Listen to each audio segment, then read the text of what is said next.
Va ora in onda la rassegna stampa.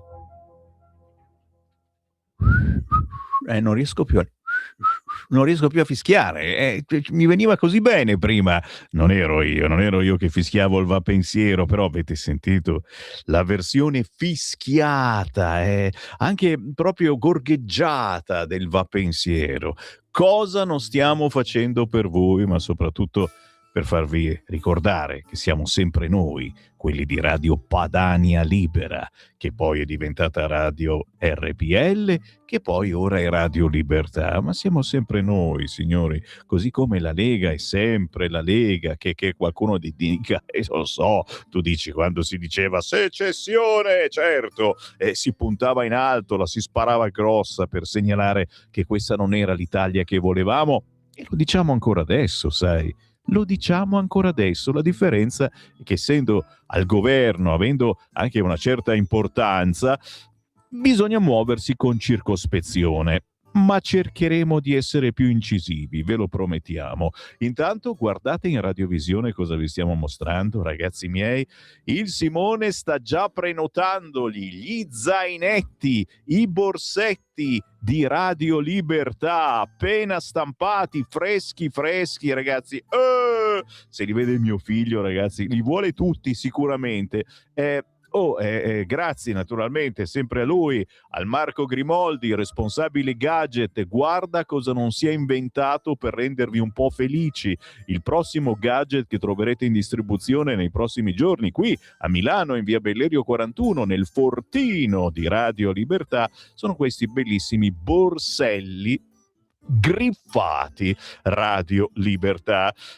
Poi chiaro, non ci sono mica solo questi, vi devo far vedere il resto. Guarda, solo una cosettina, perché non sono un venditore di pentole, ma quasi. Le calze di Radio Libertà, guardale, per giocare a tennis, per andare a lavorare, calze griffate Radio Libertà. E che cosa volete fare? Siamo fatti così. Lo so, il prossimo passo è la calamita, anche quello è il legnetto bruciacchiato sicuramente, con l'effigie di Sammy Varin. Devo decidere ancora la fotografia. Cosa mi consigli, Simone, come foto? La foto di Sammy Varin con i capelli verdi oppure foto di Sammy Varin serio, proprio con i due microfoni qua, che sono figo, e sotto anche lì avevo in mente due scritte diverse. Non correre, pensa a me, era la più classica da mettere chiaramente in automobile, lì che non è il problema è che la calamita non si attacca più da nessuna parte sul cruscotto, non c'è più niente di metallico. O non correre, pensa a me, oppure pensavo anche, me l'avete detto voi, alla scritta Mai Mulà, che significa non mollare mai. Allora, a parte il titolo della canzone di Gigi D'Alessio che sicuramente vi fa vomitare, però era carina come canzone, no, c'ho in mente quella stanotte volta il sol, mon amour, e chi t'amur te che lo segue, quella lì c'ho in mente. Vabbè, cosa devo fare? Io vi dico quello che penso. Allora, non le volete le calze? Non le tolgo le calze, vabbè, togliamo le calze, d'accordo? Mi state già votando in questo momento i borsetti, borsellini, bene, allora il primo che chiama lo 0292947222, meno svegliate Simone, avrà un borsetto in omaggio. Ma cosa facciamo, le radiovendite qui? Ma non era una rassegna stampa, siamo caduti in basso, basta, via. Se volete la calamita con l'effigie di Sammy Varin da mettere in auto, e appunto non la metterete perché non si può attaccare, ma sul frigorifero? E sul frigorifero era una bella mania, le calamite attaccate al frigorifero. Tu, Simone, ce ne hai una attaccata? Questo è un ragazzo serissimo, non mette niente, cioè deve avere una casa ordinatissima. Io immagino dove vive lui, cioè se sposti il dentifricio, perché hai spostato il dentifricio? Arriverà una donna prima o poi in casa tua, o un uomo, io non sto mica lì a guardare, arriverà, vedrai. Il buongiorno si sente dal Varin, va bene, vi ho menato via per qualche minuto, solo perché lo sapete, sarà la solita noia questa rassegna stampa. non sarà una noia. Anche quest'oggi farò in modo che non vi annoierete neanche per un minuto, perché ciò che dico io gli altri non lo dicono, saranno immantinentemente sui soliti argomenti. Che sonno!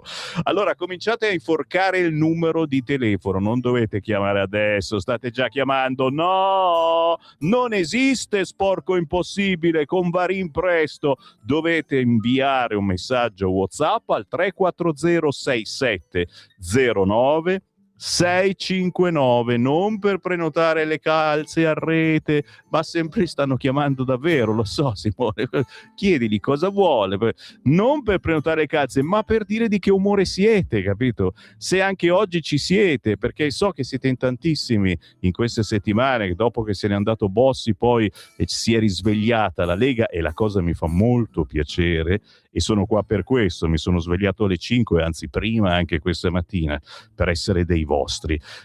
Da dove partiamo? Lo so, me lo richiedete. Se non parto da questo quotidiano, voi cambiate canale e girate su Radio Popolare. Cosa voleva? Ti sta infarcendo di notizie? Per Grimoldi. È Grimoldi. Passano in diretta. Cosa devo dirti? È Grimoldi. Ma dove non dormi mai? Grimoldi. Ma no, io ho sentito che il primo che chiama glieli regala. Ma li hai fatti allora... tu, gli zainetti, te li regali da solo, dico. Ma Sammy, io non mi chiamo Marco Grimoldi, mi chiamo Marco Grimoldau, ti cambio un po' la voce, visto che te hai cambiato la voce nella tua vendita temporanea di qualche secondo fa, magari sai, quando è gratis, sai che c'è anche il detto che a Piadotta va giù anche l'oli, e di conseguenza... Parla una lingua strana, Grimoldi, oggi non lo capiamo. Senti, no, ci sono delle interferenze, non riusciamo a capire ciò che dici, ma allora il prossimo passo sarà veramente la calamita in legnetto bruciacchiato con la faccia di Sammy Varin con sottoscritto Mai Mulà. E col punto esclamativo, certamente. Anche il punto esclamativo non me l'aspetto mai, fantastico. No, Sammy, cioè, ci siamo, come posso dire, sputtanate, possiamo dirlo. Beh. Ma poi attenzione, c'ho anche la moglie poi mi riprende perché non si dice c'ho anche, però sto anche preparando, attenzione, tra virgolette, anche lei mi sta dando una mano per altre piccole sorprese, sempre con legno intagliato, bruciacchiato e via dicendo, che quando l'avrò fatta ti farò una sorpresa lì in studio in una tua diretta. Capito che c'è da preoccuparsi, perfetto. Grazie Marco Grimoldi. Grazie a te, buon lavoro e tante belle cose a tutti i nostri radioascoltatori di questa, dico sempre, piccola grande radio. E mi raccomando, Sammy, lo dici poco, donazione 5 euro. Grazie per avermelo ricordato. Grazie Marco, lo trovate in diretta, lo sapete, adesso c'è anche una trasmissione alle 15:30 del mercoledì con la trasmissione Lega e dintorni. Ieri si è parlato di Gallarate in provincia di Varese, la sezione di Gallarate, il segretario della provincia di Gallarate, di Varese, ma soprattutto, cioè ragazzi, è la Lega, il territorio, ogni mercoledì alle 15:30 su Radio Libertà. Quello che vi sto facendo vedere è il vostro quotidiano di riferimento, perché altro che gadget e bruciacchiato eccetera. Faccelo vedere, Simo, è il Manifesto, il quotidiano comunista, il Manifesto, che oggi titola Oggi a me. Si divertono questi, si divertono. Dopo 24 ore di duello al sole cede anche Santanchè. Oggi a me. Ma la sua lettera di addio al governo è un atto di accusa a Meloni. Sono abituata a pagare conti di altri. Il redderazione ma destra rischia di trasformarsi in una slavina che può travolgere anche la Premier. Attenzione, perché quelli del Manifesto molte volte ci azzeccano, mai come quelli del Fatto Quotidiano naturalmente, E noi abbiamo purtroppo il precedente della nostra maga, che non è una maga ma è un'astrologa, l'astrologa professionista di Radio Libertà, che mesi or sono, abbiamo fatto le previsioni dell'anno proprio gli ultimi giorni del 2025, l'aveva pronosticato, ha detto succederanno cose molto brutte. Chiaro che quando parla l'astrologa, lo sappiamo, dice sempre che succedono cose brutte, adesso siamo abituati a tutto. Manca l'invasione delle cavallette, gli extraterrestri mi dicono che ci sono già, mancano le cavallette, e tra le cose brutte ricordava anche la possibilità di elezioni anticipate. Azzolina, io chiaramente non gli ho creduto, però mi sono messo in tasca il consiglio, e il consiglio è quello: attenzione. Probabilmente lo sapevano anche al governo che c'erano determinati personaggi che, in quanto a caratura bravi imprenditori, professionisti, si va al party con la scorta, ci si diverte, tutte le cose, qualche fallimento, ma a chi è che non capita di fallire? Scusa, sto scherzando naturalmente, fedina penale pulita, ho sbagliato, è pulita, anche la mia, sembra incredibile, neanche una querela fino ad oggi è il 26 marzo, dopo controllo del casellario, cioè, a quanto a caratura, in questo governo c'erano forse dei personaggi che magari uno dice: ma questo perché ce l'hanno messo? Perché qualche partito ha preso una marea di voti, grazie a voi che l'avete votato, e bisognava buttare dentro qualcuno, capisci? Solo che al governo dice: cerchiamo di prendere il meglio, e non sempre questa cosa forse è avvenuta. Ma chiedo a voi, ragazzi, voi che mi state ascoltando in diretta, ma anche in replica, su Instagram, su Instagram no, ci sono solo le clip, su Facebook, su YouTube, cercando Radio Libertà, ma anche cercando Lega Salvini Premier. Lì siete sicuri che non ci bloccano se dico cacchiate, perché ha più di 1 milione di follower. Ieri ho visto, sempre per caso, la mia diretta dell'altro giorno, che è stata anche una delle più brutte rassegne stampa, veramente era una porcheria. Più di 11.000 persone che hanno guardato Sammy Varin, e non ho fatto vedere neanche i borsellini di Radio Libertà, gli zainetti non c'erano ancora. Tu ti immagini se facevo vedere gli cioè, grazie, 11.000 persone che ascoltano. Cioè, capisci? Ma cioè, poi è l'ascolto di un giorno, poi nei giorni successivi uno è curioso, dice: ma no, volevo sapere cosa ha detto Sammy Varin, perché poi le cose che dico ridondano per un po' di giorni. Ieri addirittura abbiamo intervistato Bobby Solo, cioè, capisci? Intervistare Bobby Solo, quando sono andato di là in redazione tutti mi hanno detto: ma non è vero, era uno che lo imitava. E che cazzo, cioè, ma non mi crede più neanche nessuno qua in radio, capisci? Oltre che mia moglie, che quando gli dico una cosa si avvicina e dice: ma sei serio? Non mi credete voi quando vi leggo una notizia, perché dite questo ci piglia per il culo? Neanche in redazione mi hanno creduto. Ieri mi ha detto era uno che chiaramente lo stava imitando. No, incazzo io, ma guarda, cioè, adesso sai cosa faccio? Guarda, sto prendendo il telefonino, vado a cercare Bobby Solo, no, perché no, io questione Bobby Solo, guarda qua, ti faccio vedere anche che cosa mi ha detto l'ultimo WhatsApp che ci sia. No, perché no, è una questione di vita o di morte. Senti l'incipit del WhatsApp, senti. Iniziavo a sentire Elvis, ho 14 o 16 anni. Senti. Alla Rai 1 c'era solo un programma, cioè, che venerdì era... Mi ha raccontato tutto quello che ha combinato nel passato, cioè peggio di Bossi quando cominciava a raccontare, e abbiamo parlato della possibilità di fare un programmino tipo capsula spaziale di Superman. Hai presente quando Superman da bambino scappa dal suo pianeta, arriva sulla Terra? C'è in questa capsula spaziale una voce che gli insegna tutte le cose, gli dice cos'è la Terra, quali sono stati i cantanti bravi, i politici, la Lega, viva la Lega, eccetera. Ecco, una roba del genere, e farla fare a Bobby Solo, insegnando ai ragazzi, ma anche a noi grandicelli, quelli che sono stati i pilastri della musica mondiale. Secondo me è un'idea figosa. Adesso Bobby Solo andava in Canada, perché non si può andare qui a Monza a fare un concerto, vai in Canada, non fai niente, no? Quando torna ne parliamo. Non gli ho chiesto quanti soldi vuole per una roba del, spero niente, perché abbiamo tantissimi volontari, anche Simone chiaramente lo ringraziamo, vengono qua per la patria, col cavolo, per scherzi a parte, grazie davvero a quelli che vengono veramente volontariamente. Poi ci sono quelli che se non gli dai almeno la colomba non ti parlano più assolutamente, e il bello è fare squadra anche con personaggi. Lo sapete, io non vado mai a cercare nessuno, mi cercano a me, ed è anche una cosa bella.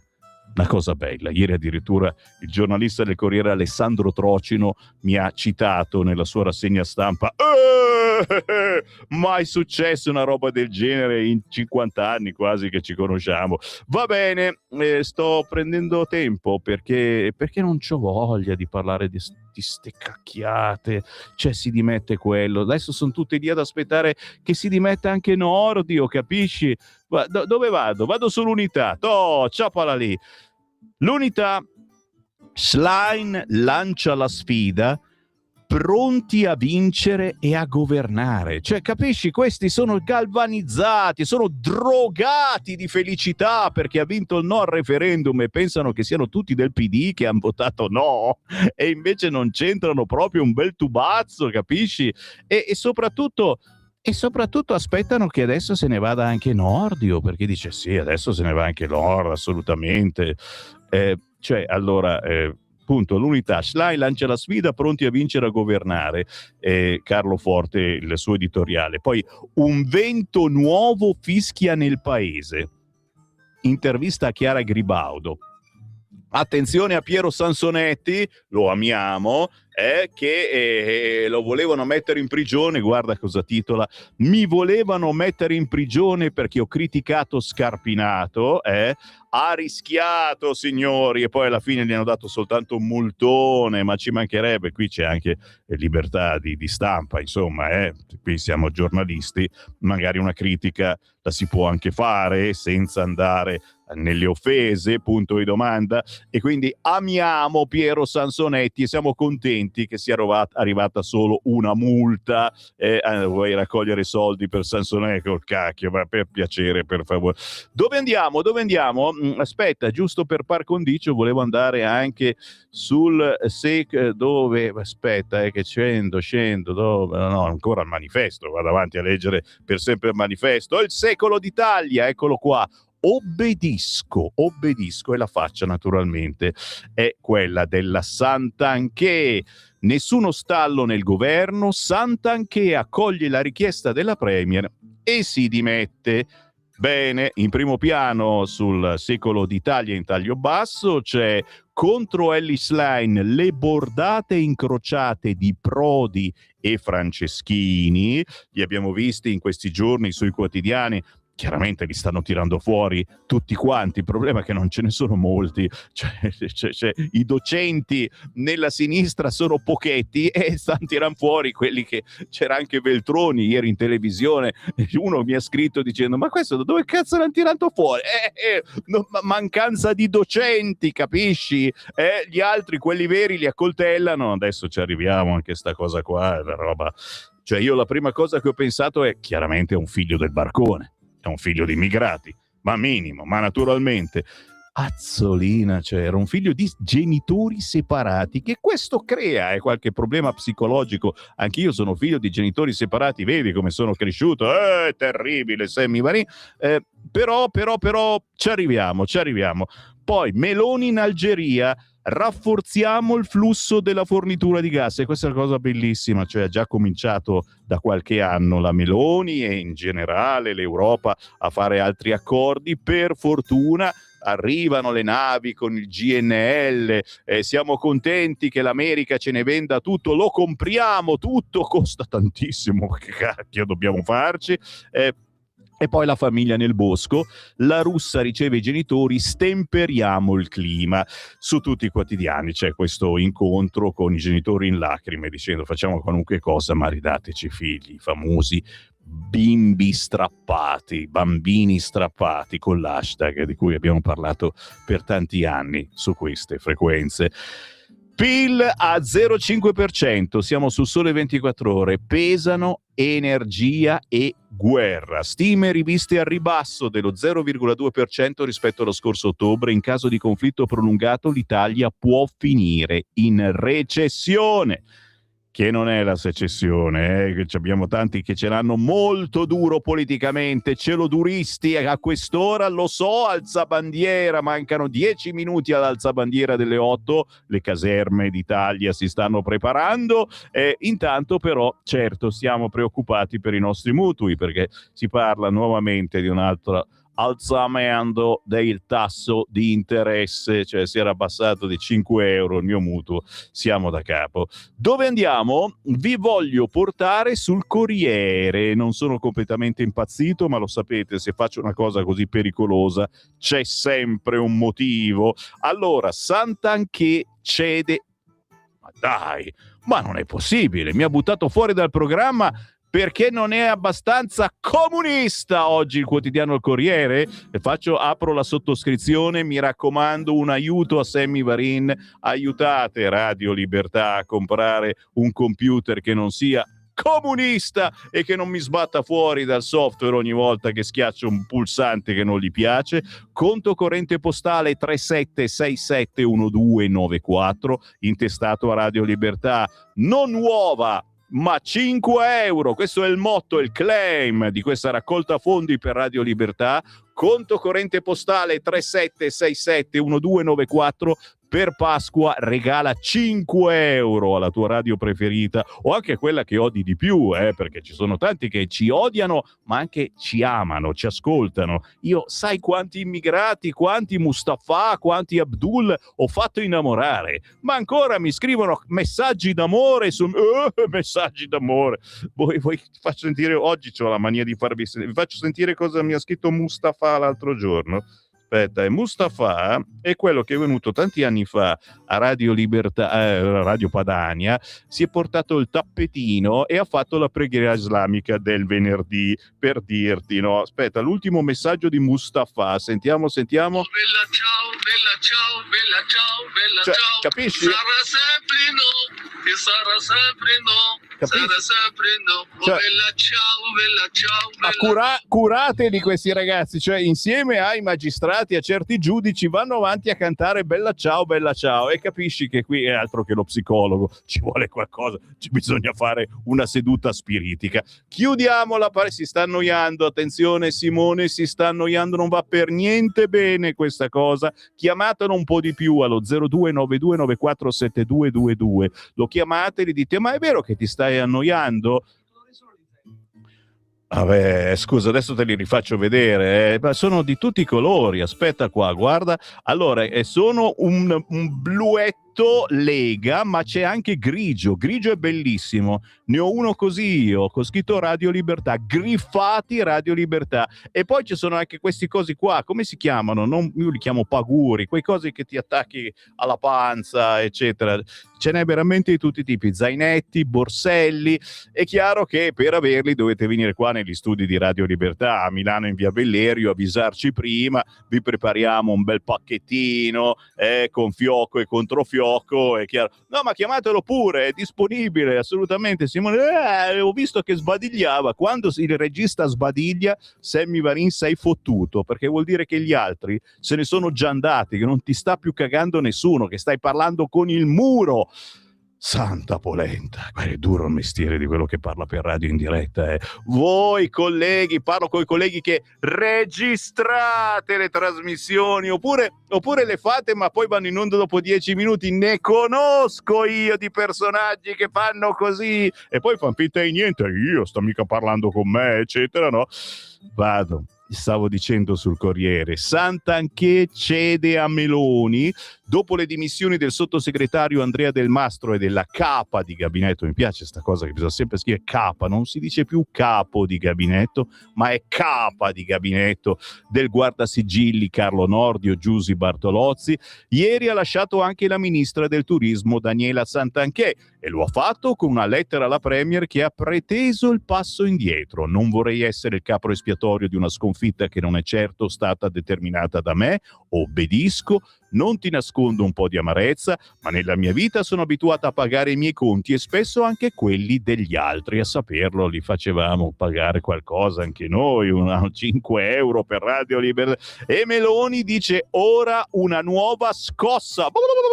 Siamo pronti a una nuova scossa? Sì, facci godere Meloni. Cosa succederà adesso? Succede che a 13 anni ha accoltellato la prof, il video in diretta su Telegram. Questa cosa non l'avremmo mai pensata un po' di anni fa, ma voi pensavate che arrivassimo a questa cosa?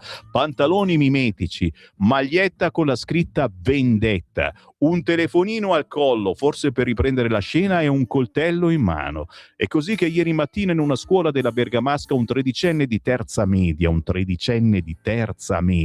ha teso la prof di francese e l'ha colpita alla gola e all'addome. Allora, il francese è comunque una lingua un po' ostica, con la grammatica non è per niente semplice, l'inglese è molto più facile, è una lingua un peu de figuetin, capisci? E quelle che parlano francese può capitare che ti stiano un po' antipatiche, almeno ai miei tempi avevo una prof che si chiamava Moneta, siccome la moneta, ma era bravissima, solo che entrava in classe e cominciava a parlare solo in francese. Cioè non era pensabile comunicare con lei, ma già in prima, al liceo scientifico, Paolo Frisi, Monza, e quella continuava a parlare in francese, solo in francese. Se dovevi dirgli che posso andare in bagno, est-ce que je peux aller à la toilette? L'ho imparato dopo 2 anni e intanto non ti dico dove la facessi. Ma capisci un attimo? Stiamo scherzando, cerchiamo di sdrammatizzare. È una rassegna stampa che dovrebbe riuscire a strapparvi un sorriso, ma ho già capito che oggi sono fallito. A bloccare quindi dicevamo, ha atteso la prodi francese, questo tredicenne l'ha colpita alla gola e all'addome con un coltello. A bloccare lo studente per la giovane età non imputabile un docente e 2 bidelli, poi sono arrivati i carabinieri, la professoressa operata in gravi condizioni ma non dovrebbe essere in pericolo di vita. A casa del ragazzino è stato ritrovato del materiale per costruire un ordigno. Allora capisco che era figlio di genitori separati e in questi casi c'è magari un po' meno controllo, eccetera. Però qui aspetto naturalmente un vostro parere, cari ascoltatori, siete voi i nostri migliori editorialisti. Scrivete un WhatsApp al 340 6709 659, anche se mi state ascoltando in un altro orario su Facebook o su YouTube, non ce ne importa, perché compaiono qui nel computer della diretta, quello comunista, e il primo speaker, il primo giornalista che c'è in onda li legge, capito? Il bello di questa rassegna, che è magica, come le onde di Antonino Danna. Inviate un WhatsApp al 340 6709 659 e comunicate con noi e dite la vostra su qualunque argomento. Poi magari se ci dicete anche l'argomento, no, riguardo l'accoltellatore tredicenne, così lo speaker cerca magari di spiegare meglio. Gratteri e Vinci è il caffè di Massimo Gramellini. Gratteri, ragazzi, se non lo candidano veramente non capiscono niente, e se ne parla da giorni, continua a essere intervistato anche oggi, intervistato sui quotidiani. Non ve lo leggo, voglio risparmiarvi. Perché? Perché tra poco c'è la pausa, ma soprattutto perché all'interno del Corriere c'è qualcos'altro che mi interessa. Entriamo all'interno. Per Meloni il dossier è chiuso, ma ora serve una nuova scossa. Titola pagina 4 al Corriere. La leader punta a ripartire dopo la sconfitta, i veleni incrociati dentro Fratelli d'Italia. Oh, noi alle 7.25, 7.26 questa mattina abbiamo mandato il Va Pensiero. Oggi la versione era quella fischiata. Fai così, Simone, almeno ti meno via. Me la rimandi per favore nell'ultimo minuto togli la base, mi metti Va Pensiero fischiato in redazione, lo trovi, in modo che lo facciamo risentire mentre faccio questi ultimi secondi prima della pausa. Allora, noi non c'entriamo niente, per quello che vi ho mandato il Va Pensiero fischiato, perché la Lega in questo caso non ha fatto nulla di male, continua a lavorare, a farsi un culo quadro. Matteo Salvini lavora come non mai per costruire... Sì, grazie Simone, ponti, case, no, le case no, però strade, ne troverete di strade costruite nei prossimi mesi e direte, ma dai, ma come mai? Ma guarda un po', con i soldi delle Olimpiadi, mo che dico bene, qui al nord, guarda cosa abbiamo costruito. Giorgetti come non mai, anche lui eccetera, ma anche gli altri si stanno facendo un culo quadro e la caratura dei personaggi della Lega al governo è massima rispetto ad altri partiti che ne stanno combinando qualcuna. I veleni incrociati dentro Fratelli d'Italia, ad esempio, ma anche all'interno di Forza Italia, lo vedremo tra pochissimo. Succedono cose, stanno abbandonando o comunque convincendo qualcuno che se ne deve andare. In taglio basso, sentite sempre fischiare il Va Pensiero di sotto, in taglio dove si trova, non chiedetemelo, è un segreto, non vi dirò mai chi è che fischia questo Va Pensiero, mai, neanche sotto tortura. In taglio basso l'editoriale di Massimo Franco sul Corriere, nella destra un conflitto che arriva da lontano. Il dopo referendum. La Premier ora si trova di fronte a una salita insidiosa, ma anche l'opposizione, divisa sulla politica estera, è nella stessa situazione. Massimo Franco, tra pochissimo in onda su Radio Libertà.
Mi fa impazzire questo tipo di musica. Se conoscete qualcuno che ha ripreso il vecchio stile del rondò veneziano, ve lo ricordate? Fine anni 70, anni 80, poi se ne sono andati dall'Italia e adesso non si capisce più, producono o non producono, non si trova più nulla. Se avete un artista che fa sulla falsariga quello che faceva il rondò veneziano, me lo dite che ci vado a suonare, mi vesto anch'io, mi metto una maschera veneziana. Tu dici, non hai bisogno di maschere, sei lo zio Fester dell'autonomia. Grazie. Lui è Antonio Gennari, ragazzi, e ha fatto un brano per ogni mese dell'anno, intitolando The Year of the Heart. Antonio Gennari, pianista e compositore, noto per aver sviluppato il metodo Gennari, un corso sia in digitale che in formato cartaceo per imparare a suonare il pianoforte. Qui affronta il genere electronic lounge, ambient, chill music, questo è bergamasco antico, con un pezzo dedicato a ogni mese dell'anno. Lo trovate su YouTube, Antonio Gennari, e mi piace, e a quanto pare sta piacendo anche voi, e una volta alla settimana vi faccio sentire qualche cosa. Adesso aspettiamo il prossimo mese, però è giusto, quando arriva aprile, dolce dormire. Che cos'era? Uno sbadiglio? Cioè è uno stiracchiato. Carna casatira valnanca una lira. Vedi che si impara qualcosa, chi va al mulino si invarina, Vabbè, sì, lasciatelo stiracchiare il nostro regista, d'altronde perché state chiamando in pochi, cercate di rompergli le scatole un po' di più, che lui è un attimino più poi sveglio e reagente. E ora aspettiamo anche le dimissioni di Nordio. Ha perso e siamo noi cittadini a pagare i soldi del referendum della sua follia. Capito? Questo è un messaggio tipo tra i tantissimi che stanno arrivando al 340-6709-659. Mi sa che siete indiavolati anche quest'oggi come ieri. Lo zainetto lo voglio anch'io per portarmelo alla manifestazione del 18 aprile. Lo so, il 18 aprile siamo qui a Milano in Piazza Duomo, ragazzi, padroni a casa nostra. Milano, Piazza Duomo, e che cacchio, le nostre tradizioni, la nostra religione, il nostro territorio. Manifestazione Lega a Milano in Piazza Duomo il 18 aprile. Contattate la sezione della Lega a voi più vicina, perché partono pullman da ogni parte. Sì, ci piacerebbe, però ancora non so se ci sarà posto per gazebo eccetera, e quindi per quello che vi dico è meglio che passiate da via Bellerio, fermata a Foricentro, e ci passate a trovare in questi giorni. WhatsApp, sto leggendo i vostri WhatsApp al 340-6709-659. Comunisti e sinistrorsi, siete tali, lo siete ora e sarete domani, la rovina dell'Italia e degli italiani, ci scrive Erminio. E poi c'è un messaggio audio, sentiamo cosa dice questo. Buongiorno Sammy, buongiorno anche oggi in questa triste giornata, purtroppo triste finché non cambiano le cose, come dico io. Niente, vorrei parlare oggi del fatto dell'accoltellamento. Quando noi andavamo a scuola a tempi miei, ci scambiavamo le figurine dei giocatori, si sognava di diventare giocatori, ci scambiavamo diciamo anche le figurine delle donne nude, no? Questo no. No. Ecco, oggi invece i giovani di oggi si scambiano e sognano di diventare Maranza. Ti ho detto tutto. Tutto e non voglio più parlare, perché sennò combino un macello. Buona giornata e buon proseguimento. Chiaro che voglio da voi un vostro pensiero su questo accoltellamento. Ripeto, io ero già sicuro, ma certo, figlio di immigrati, ha vissuto nella giungla, eccetera. E no, non è figlio di immigrati, ma ha vissuto nella giungla. La giungla dei mass media è quello che ci stanno insegnando, soprattutto attraverso determinate serie che i vostri figli cominciano già a guardare a 12, 13, 14 anni, serie dove si vede gente ammazzata per un nulla e non fa più nessun effetto. Cioè io posso capire che non faccia più nessun effetto, e non è vero, su noi grandicelli quando vediamo qualcuno morire, ma quando non fa più nessun effetto neanche a chi ha 12, 13, 14 anni, ma è gravissimo, secondo me, è gravissimo. E continuano queste serie violente tranquillamente, perché comunque si spara e quello muore. Boh.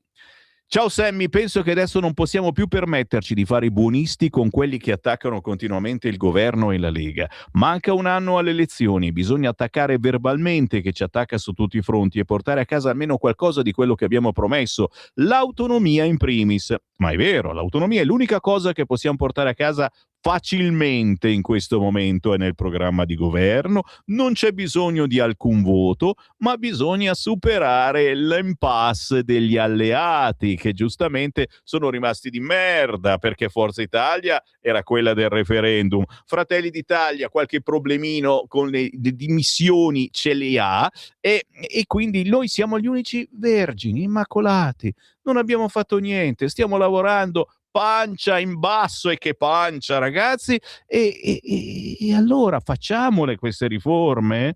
Ci hanno attaccato su tutti i fronti, la nostra reazione è stata moscia, non si può reagire con fiori e baci, basta, abbiamo tanti argomenti per attaccarli, persone validissime che possono farlo e tutti hanno scheletri negli armadi e soprattutto fuori, e le opposizioni vanno attaccate fermamente.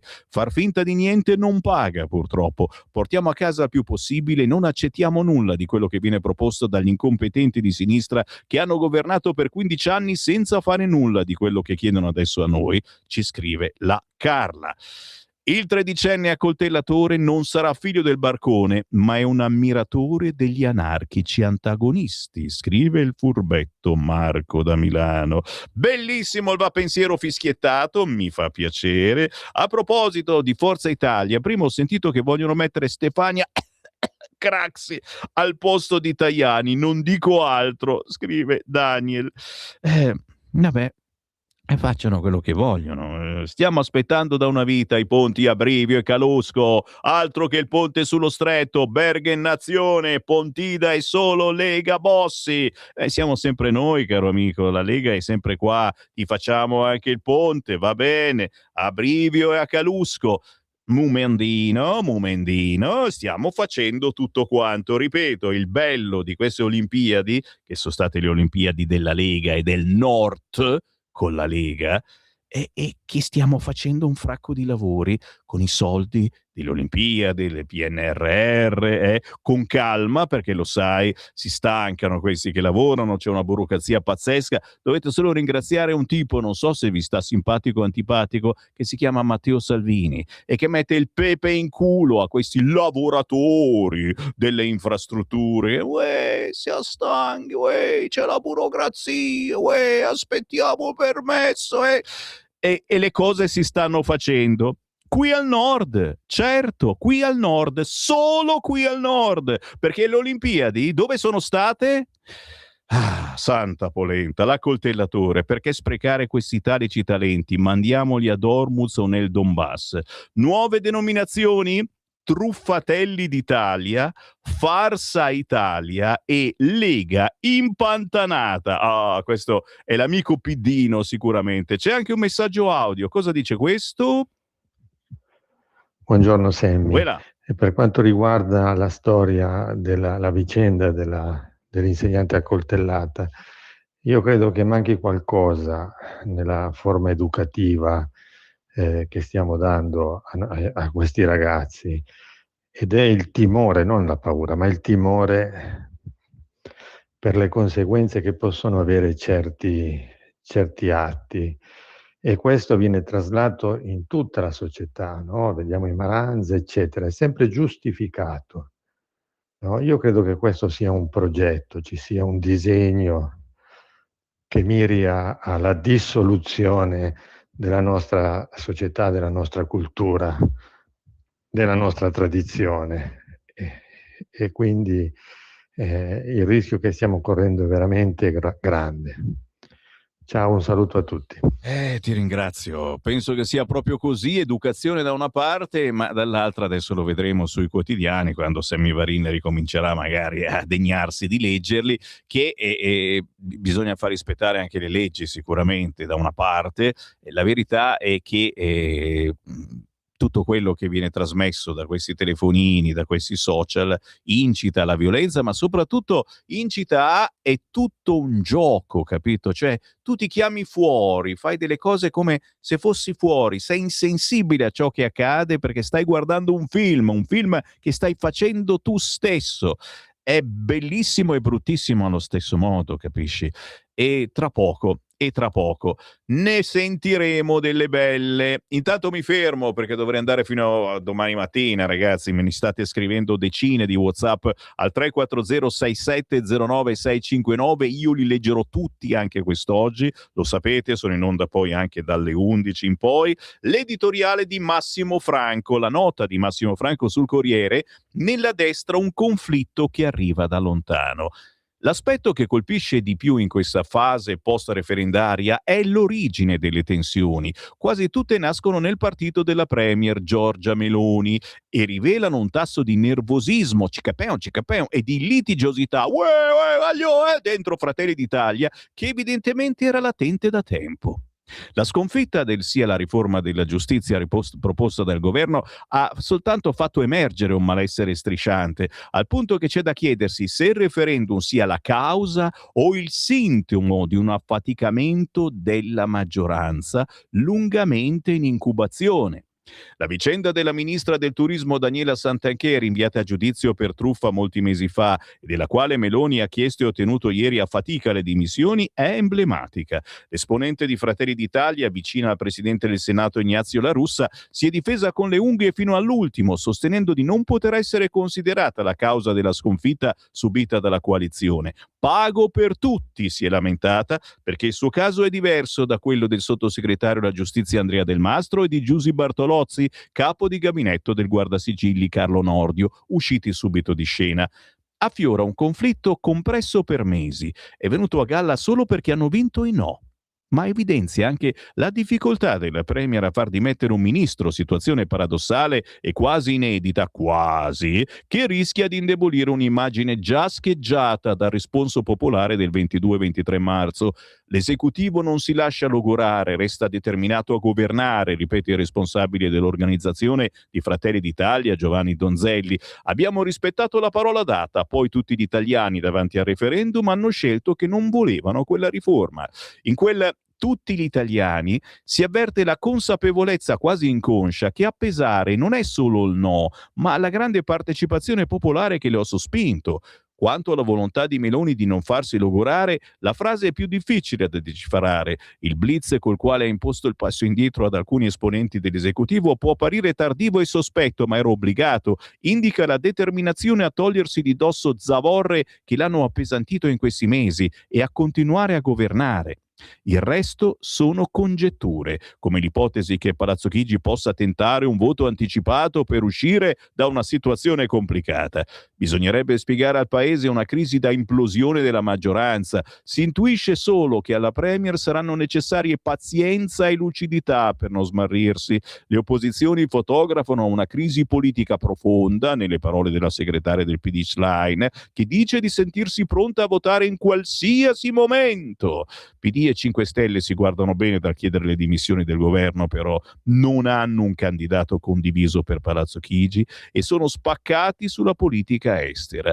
La fase del dopo referendum si profila come una salita insidiosa per la Meloni, ma anche per loro. Così l'editoriale di Massimo Franco quest'oggi sul quotidiano Il Corriere. E mi fa piacere che non sia piaciuto al nostro computer di bordo, che mi ha immediatamente buttato fuori conto corrente postale 37671294. Prima o poi vi convinco, anche a voi che dite vi ho sentito, conto corrente postale 37671294 per aiutare Radio Libertà. Non uova di Pasqua, ma 5 euro anche attraverso carta di credito. Andate sul sito radiolibertà.net, in alto a destra dona ora, e voilà, con soli 5 euro vi togliete dalle palle sempre nel senso buono, nel senso che non ve lo dico più, almeno fino a quest'estate, prima di andare in ferie farò ancora un appello. Dai, si scherza, ma lo sapete, c'è un buon motivo, un computer che tu schiacci e ti sbatte fuori dal programma, insomma, ha bisogno di una regolatina, facciamo un referendum anche per questo. Vado avanti, sono sul Corriere, ma state tranquilli, c'è sicuramente un motivo per cui vi ho portato sul Corriere, oltre naturalmente allo scenario, l'annuncio può arrivare già oggi nel Consiglio dei Ministri, salgono le quotazioni per una figura interna, ma non si esclude neppure la soluzione dell'interim, cioè chi prenderà il posto di chi non c'è più.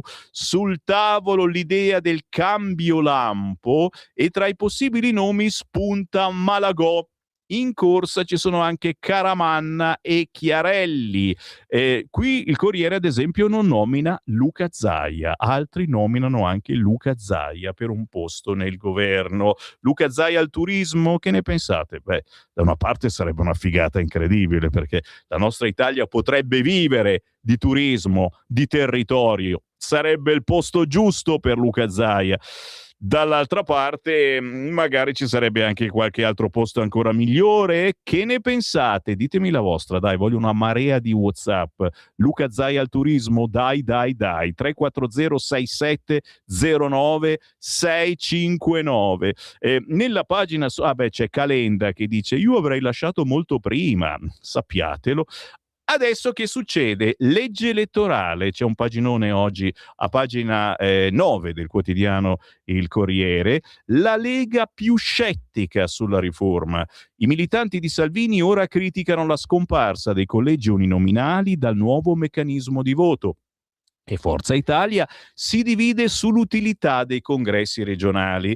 Forza Italia, l'agitazione nella base del partito e le voci di resa dei conti. È anche già da un po' che se ne parla, anche la stessa Marina e poi anche il Fradelle, eccetera, hanno fatto capire che Tajani, insomma, forse c'è qualcosa di un po' più giovane, ma non soltanto Tajani. C'è comunque un articolone, appunto, la Lega più scettica sulla riforma, ve ne leggo soltanto qualche riga.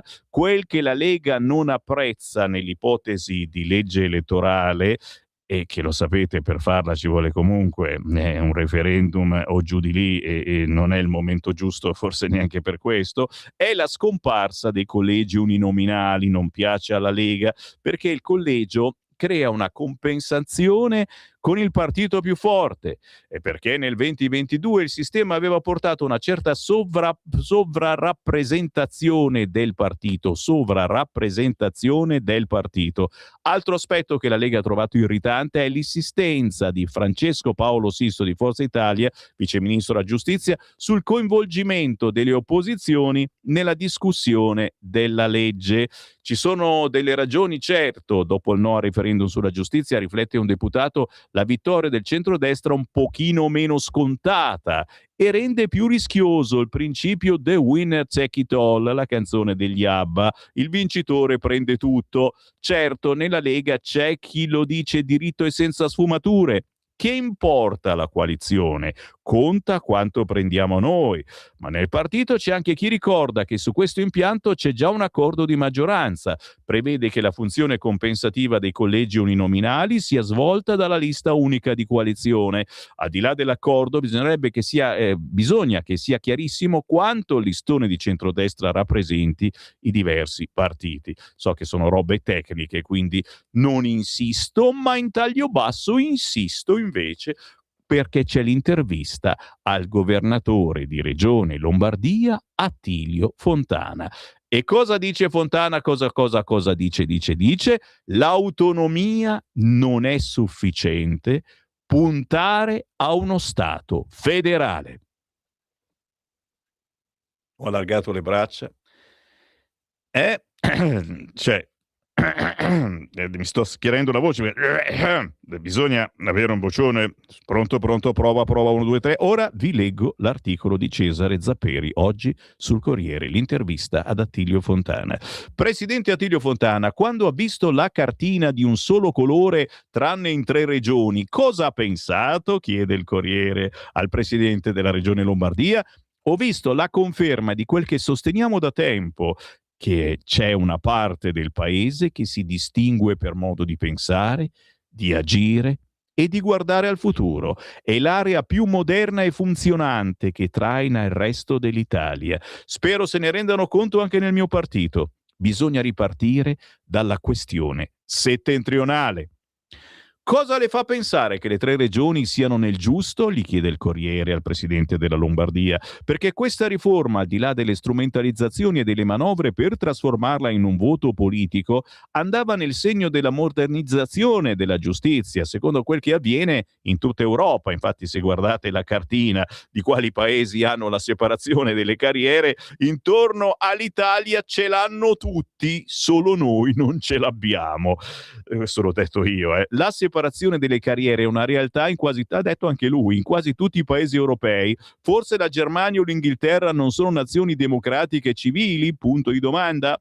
È sicuro che la riforma avrebbe migliorato il funzionamento della giustizia? Ne sono convinto. Sarebbe stato l'inizio di un cambiamento. Non si può fare tutto d'un colpo, ma ci avrebbe messo al passo dei paesi più avanzati. Essendo una riforma costituzionale era fondamentale. Il resto si sarebbe fatto con leggi ordinarie e invece si è bloccato tutto. Sono stati fatti errori, gli chiede il Corriere. Il Fronte del No ha costruito la sua compagna nella contrapposizione politica. La nostra parte ha cercato inizialmente di stare al merito e si è accorta con un po' di ritardo che bisognava cambiare strategia. C'è stata un po' di sottovalutazione. Nel frattempo le bugie avevano preso piede. È stato un voto sul governo Meloni? Risponde Fontana. Mi pare di avere letto che almeno il 30% di chi ha votato no lo ha fatto pensando al governo. Il resto è rimasto vittima di disinformazione. E aggiungo io, magari vittima di tutto ciò che ci sta avvenendo intorno: guerre, mica guerre, morti, gas, benzina, gasolio. La questione settentrionale è un tema ritornato in auge con la scomparsa di Bossi. Non è ancora stata risolta? Direi di no, dice il governatore della regione Lombardia. Bisogna trovare il modo di capire come si possa mettere il nord, che è la parte sana e produttiva del paese, di competere con le regioni europee più avanzate. Se si finge che la questione settentrionale non esista o non la si vuol vedere, non ne usciamo. Non vi basta l'autonomia? Chiede ancora il Corriere a Fontana. L'autonomia è solo un primo passo. Il nodo di fondo è che bisogna cambiare in modo netto la forma dello Stato in senso federale. Questo è l'unico modo per valorizzare le diverse entità del paese e per permettere a ciascuno di dare il meglio. Non so perché ho pensato a Zaia. Zaia al turismo. Sono l'unico? È un discorso già sentito, rintuzza il Corriere. Non l'abbiamo mai cambiato l'idea, dice Fontana. Ripeto, l'autonomia è legge, ma è solo il primo passaggio verso il federalismo. O si modifica l'assetto istituzionale del paese, oppure rimaniamo fermi al palo. Torna d'attualità la battaglia di Bossi.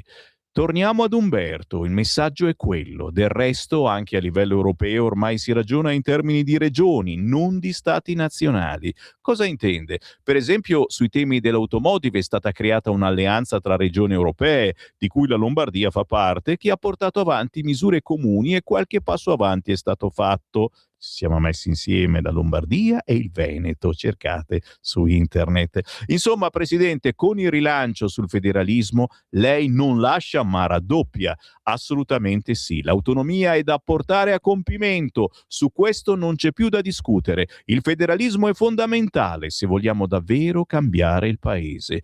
Sembra difficile trovare convergenze. Questa contrapposizione tra destra e sinistra, questa guerra a impedire che l'altro porti a casa un risultato, dove ci ha portato? Da nessuna parte. Basta con i giochini e i mezzucci della politica. Parla di entrambi gli schieramenti? È stato un errore bloccare la riforma della giustizia, così come sbagliò il centrodestra a far saltare la bicamerale di D'Alema. Noi della Lega non siamo né di destra né di sinistra, come diceva Bossi, siamo per la concretezza. Diversamente si possono anche vincere le elezioni, ma i problemi degli italiani non saranno mai risolti. Signori, c'è tanta Lega nell'intervista al governatore lombardo Attilio Fontana quest'oggi sul quotidiano Il Corriere. Vi ho rischiarato la giornata? Mi fa piacere. Scrivetemi un whatsappino a Sammy Varino, dai, 340 6709 659, tra poco li leggo, ma tra poco leggeremo anche le pagine più terribili anche sul Corriere. Il tredicenne che ha coltellato la prof a scuola, l'agguato in diretta su Telegram. Il tempo di Acerbis, del meteo e della canzone del grande artista sconosciuto, perché è sconosciutissimo a livello nazionale, ma lui è il più vecchio cantautore d'Italia, sta per arrivare, detto Ferrante Anguissola. Stai ascoltando Radio Libertà. La tua voce libera, senza filtri né censura. La tua radio.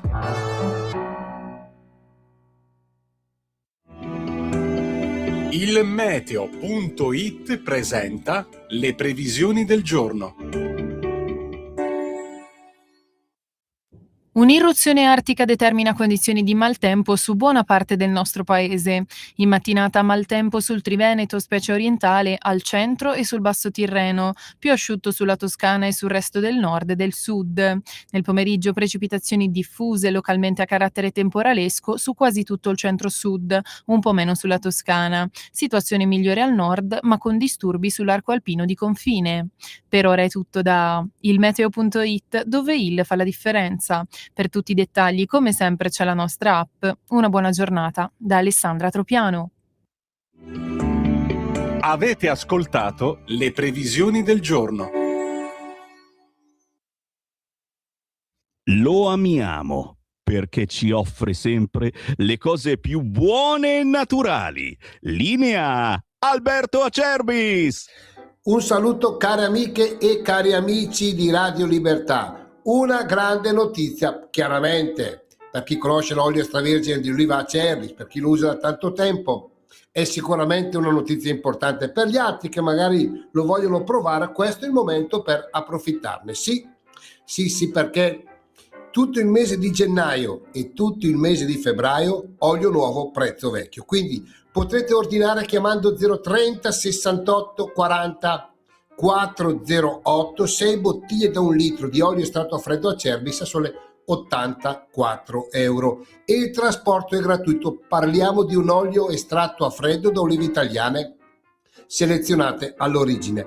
Tutte le mattine imbottigliamo il prodotto fresco su vostra ordinazione, quindi vi arriva a casa un qualcosa di unico. Se volete riscoprire i sapori di un tempo, se siete alla ricerca di un olio vero, importante, di un olio italiano che dia ai piatti un tocco in più, 030 68 40 408, oppure potete ordinare tramite la pagina web olioacerbis.com, perché come diceva il mio nonno Alberto, l'olio bu elve sempre a galla. Alberto, l'olio buono viene sempre a galla. Abbiamo avuto una produzione piuttosto scarsa quest'anno, lo sapete, ma una qualità straordinaria. Chiamate in tanti. Grazie, buon proseguimento. Stai ascoltando Radio Libertà, la tua voce libera, senza filtri né censure, la tua radio.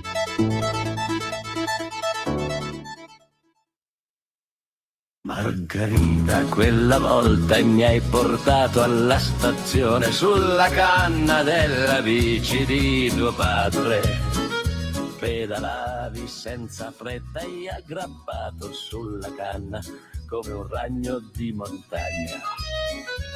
Sentivo il tuo calore e il battito del cuore, è una strana sensazione, è una forte pizzicore che chi la conosce chiama amore. Margherita, Margherita, col sorriso sulle labbra e la gioia dentro il cuore. Piripip, pa pa, parapa, pa pa. Arriviamo alla stazione piccolina della bella Soresina. Un binario che va su, un binario che va in giù. Chissà se il treno per Milano arriverà prima di sera. Margherita, Margherita col sorriso sulle labbra e la gioia dentro il cuore.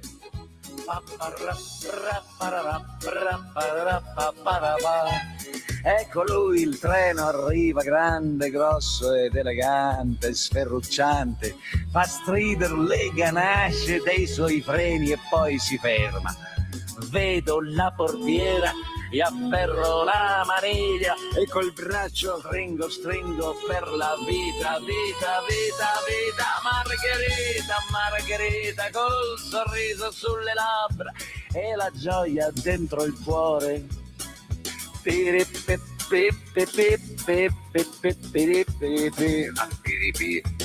Ecco il rumore di portiere che sbattono, sbam, sbam. Ora sbam, si chiudono le porte, il treno vuol partire, voglio darti ancora un bacio. Adesso vado a Milano, cosa farò senza di te? Farò, crederò a Capotreno, non fischiare la partenza del tuo treno. Salto su dal finestrino, mi sporco quanto posso e sfioro la tua mano e ti regalo un fior rosso. Margherita, Margherita col sorriso sulle labbra e la gioia dentro il cuore.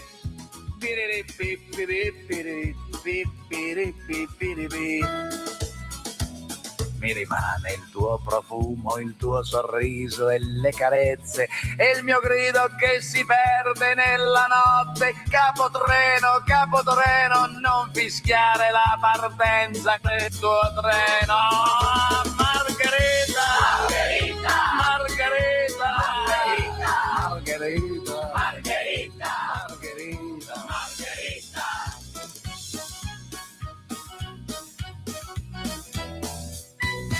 Un pezzo così scanzonato che mette allegria, veramente. Come si intitola? Margherita in bicicletta, l'ultima canzone di Detto Ferrante e Anguissola.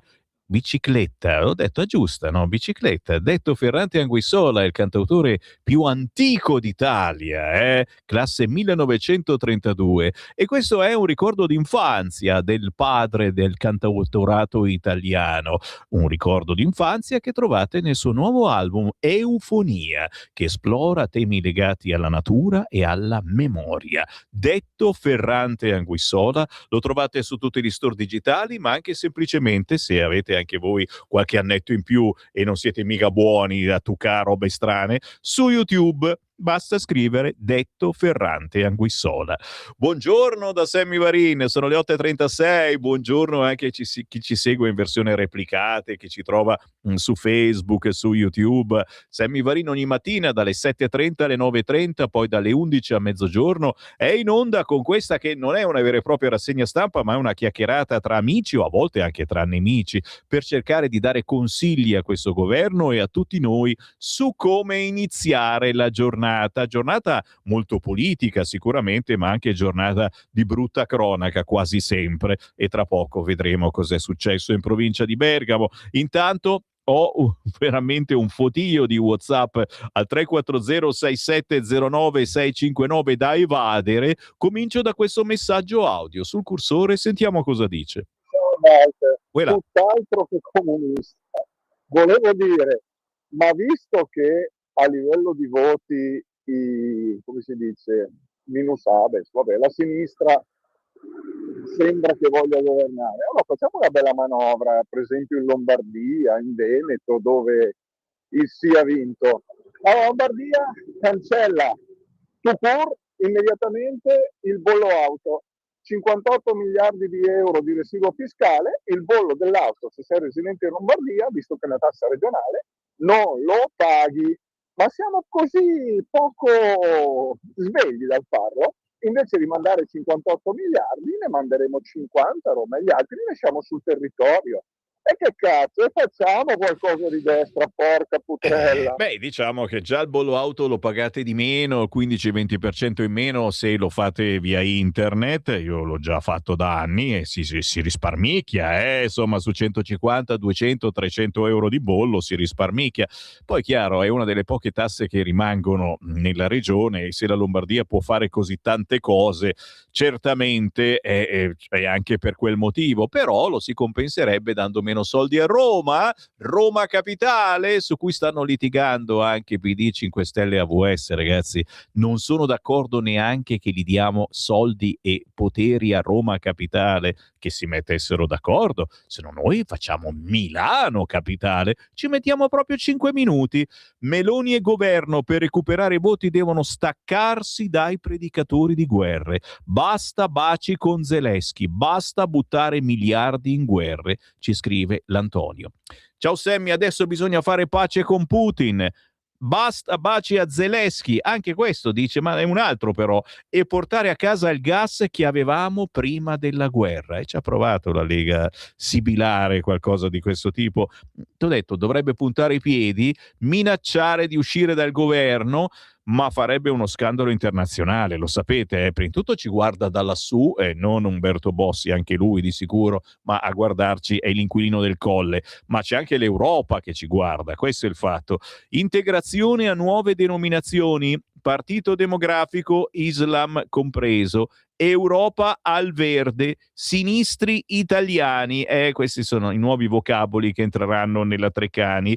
Ciao Sammy, sono Luca da Mantova. Il risultato del referendum danneggerà l'Italia quanto ha danneggiato il referendum sul nucleare. Siamo ancora oggi a leccarci le ferite. Abbiamo creato degli ayatollah della magistratura con magistrati in pieno delirio di onnipotenza. Auguri. E poi c'è un altro messaggio audio, vediamo se lo scarichiamo, eccolo qua sul cursore. Ciao a tutti, sono Rosy di Monza. Ciao. Io do il mio contributo alla radio ormai da tanti anni. Grazie. Sono 150 euro all'anno che prelevate voi direttamente dalla banca. Grazie. Quindi vi faccio tanti auguri. Davvero. E niente, tanti auguri e basta. E grazie, lo sapete, certo, se andate sul sito di Radio Libertà, abbonati, c'è la possibilità di fare un abbonamento continuativo a Radio Libertà e vi ringraziamo tantissimo di questo, oltre che naturalmente al conto corrente postale 37671294, la prima volta che andate in posta e ci scrivete questo numero 37671294 su quei moduli bianchi, ci scrivete la casualmente causale, donazione volontaria, contributo volontario, e ci scrivete anche per quel Sammy Varin che ci rompe le scatole ogni mattina, almeno si sa, insomma, che grazie a chi ci dà una mano. Lo sapete, siamo una delle poche radio con pochissima pubblicità. È difficile fare pubblicità su una radio così combattiva, così forte, con dei toni a volte aspri, però ringrazio anche quei pochissimi imprenditori che scelgono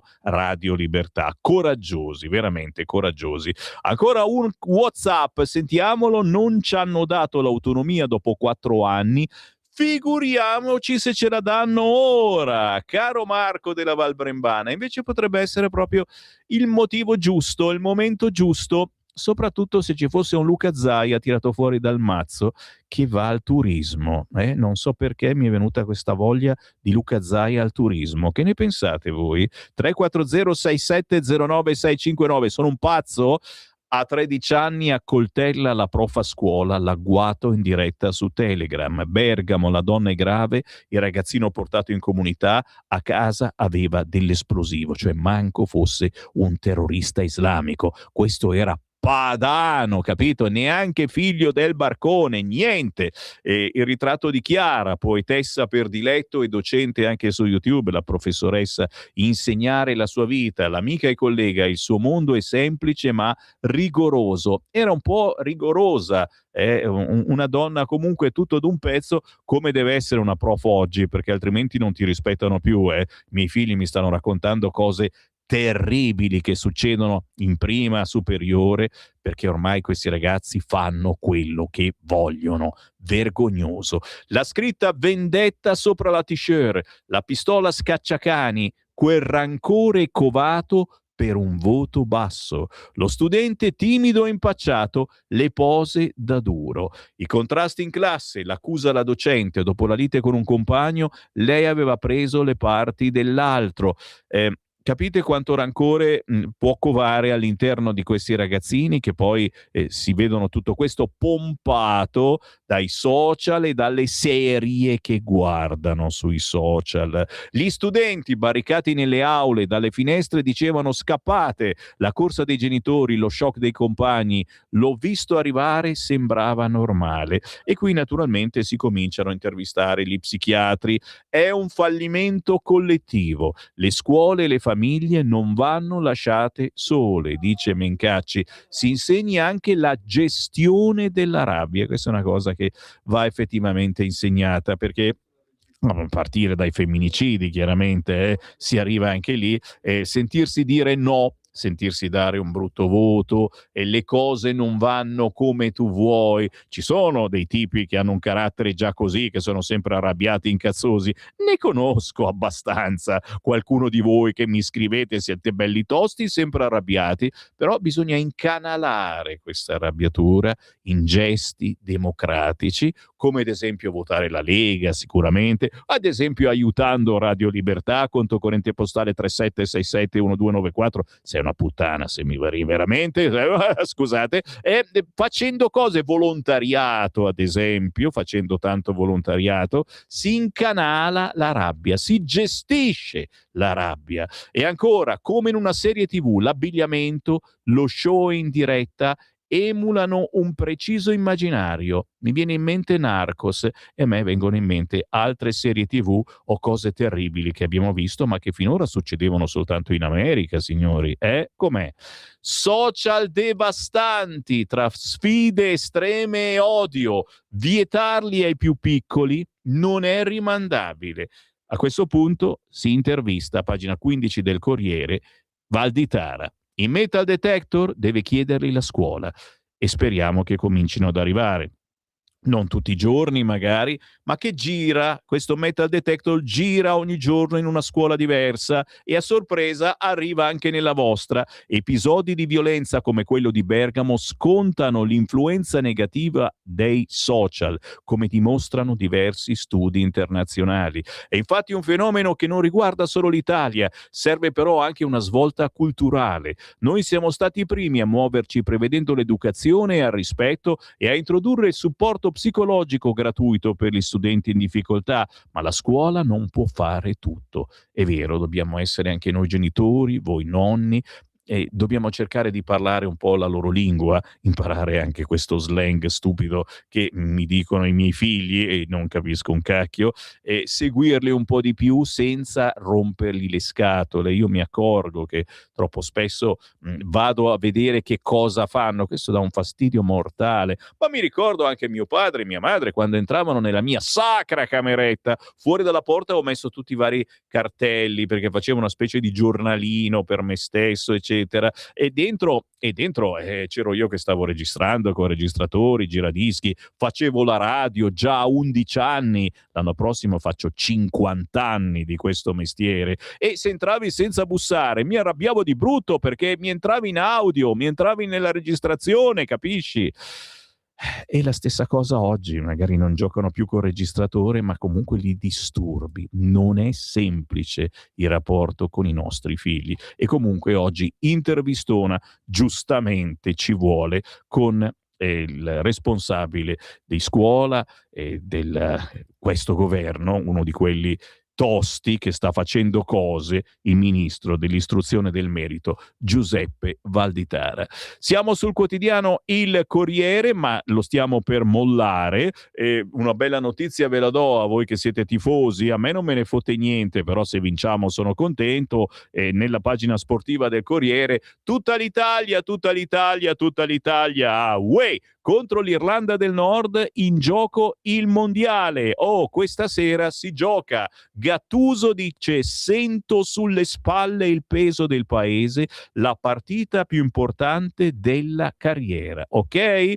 Quindi almeno stasera pensate ad altro. E quelli che invece non gliene fotte niente del calcio come il sottoscritto, cosa faccio stasera? Ci devo pensare. Non più santa è il titolo del Fatto Quotidiano. Ah ah ah, che spiritosa. Allo sbando, Santa anche si arrende. Meloni tentata dal voto. Attenzione, leminga vera, però sta circolando pure questa cosa che darebbe ragione alla nostra astrologa che aveva previsto pure questo, cioè non può azzeccarla l'astrologa, dai. Non più santa, titola oggi il simpatico Fatto Quotidiano. Addio al veleno, la ministra imputata resiste per ore, poi strappa la promessa della ricandidatura con Fratelli d'Italia e si dimette. A Roma con le porte girevoli, Bartolozzi potrà rientrare subito in magistratura grazie alla legge del governo. In taglio alto si ritorna a parlare di bistecche d'Italia, non pagò la quota all'ex sottosegretario, Miriam Carroccia non sapeva che Del Mastro avesse venduto. Se vi interessa, oggi è tutto vostro. Il Fatto Quotidiano. Stiamo per fermarci? Sì, c'ho ancora un minutino, 2 minutini al massimo, poi c'è il Qui Parlamento.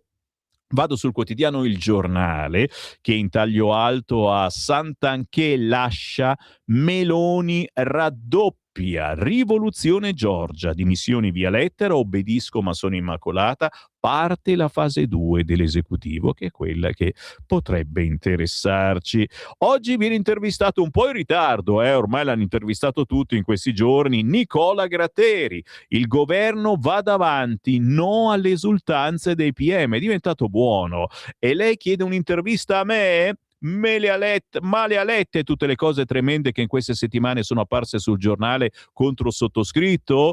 Inizia così ieri mattina in modo un po' aspro la telefonata col procuratore di Napoli Nicola Gratteri, poi però si convince. È Oara Borselli a intervistare Nicola Gratteri quest'oggi sul quotidiano Il Giornale. Naturalmente all'interno, no, prima di andare all'interno, un'altra segnalazione in taglio basso, si pesa il partito di Allah alle urne. Quanto pesa il partito di Allah?